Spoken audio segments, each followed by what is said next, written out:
Finally today, we will hear from the winner of the 2017 Canon John Macquarie Fellowship in Theology.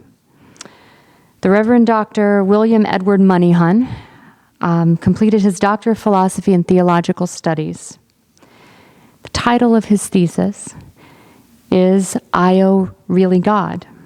A study of the reciprocation of ideas and practices between Maori and Pakeha and what it means for cultural dialogue and understanding. Dr. Moneyhun.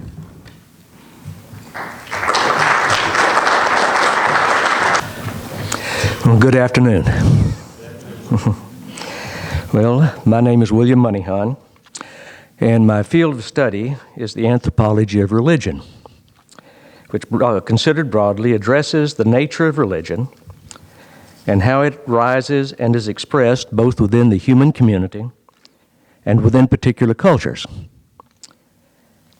And with regard to the latter, how it relates to their organizational structure.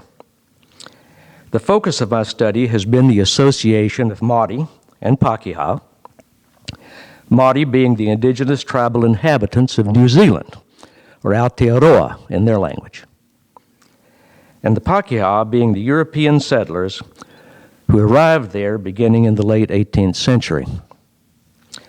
My doctoral thesis is titled, Is Io Really God? And is subtitled to indicate that it is about the reciprocation of ideas and practices between Māori and Pakeha and what such reciprocation means for cultural dialogue and understanding. Io is a Maori word. It is a particular name for a supreme deity. The question, as it pertains to Io, is whether Maori recognized a supreme deity prior to European contact. While the issue is far from resolved, it is clear that the concept of Io includes both Māori and Pakeha notions. Accordingly, the thesis presents Io as an example of synergistic synthesis in cultural relations. The thesis' philosophical perspective is a form of idealism. It includes elements of Alfred North Whitehead's process thought, Paul Tillich's philosophy of religion, and Clifford Geertz's interpretive anthropology, along with significant ideas from the University of Oxford's Keith Ward and the Graduate Theological Foundation's John Morgan. It concludes that on a longer scale, the synergistic synthesis of cultures is a philosophically viable expectation. That is, one may reasonably expect it. And because it is a reasonable expectation, it is a workable perspective from which to view cultural interaction. Its present-day applicability is this: the diverse cultures of the world can develop harmonious relations at the deepest levels, and Aotearoa New Zealand is emerging as a paradigm for successful cultural relations underpinned by the synergistic synthesis of Māori and Pakeha cultures.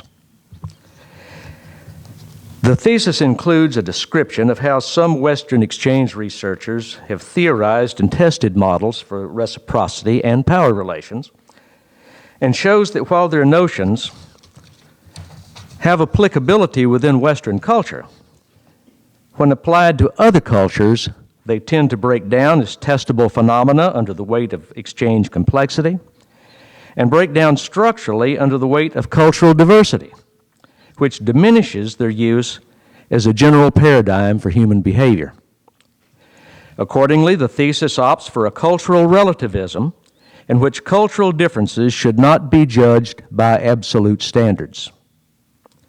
It agrees with Clifford Geertz that on the one hand, radical culturalism will get us nowhere, and on the other hand, that some sort of universalist tact is hardly more promising. Moreover, it recognized with Geertz that a great part of what anthropology comes to lies in the reshaping of categories, ours and other people's, so that they can reach beyond the context in which they originally arose and took their meanings, so as to locate affinities and mark differences. But it adds that this reshaping of cultural categories, ours and others, which can be radically different, with a view to the discovery of ultimate meaning and positive potential is largely what the synergistic synthesis of cultures is about. Consequently, the thesis approaches synergistic synthesis overall as a constructive quality.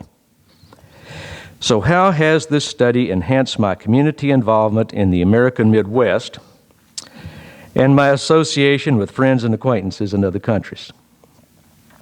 Well, interestingly, one can connect the Maori spiritualized, tribal, cosmological framework and mythology with both Whiteheadian and Talikian philosophies. Relatedly, they reinforce an already compelling message for such issues as ecology and the legitimacy of alternative perspectives on the world.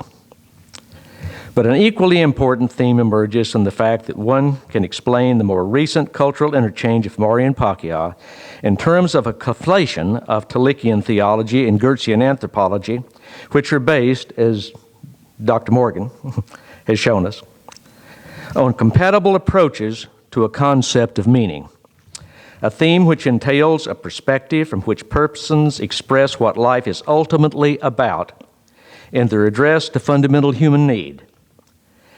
Such an outlook is engendered by an empathy embedded in and breaking through an ultimate concern directed toward the bafflement, suffering, and sense of injustice that is integral to life's trying circumstances. And here is the theme summation. We can, indeed we must, learn to put and be committed to putting basic human need and common human decency ahead of social, religious, and political differences, and Aotearoa New Zealand is developing as a helpful model for so doing. Thank you, Mike.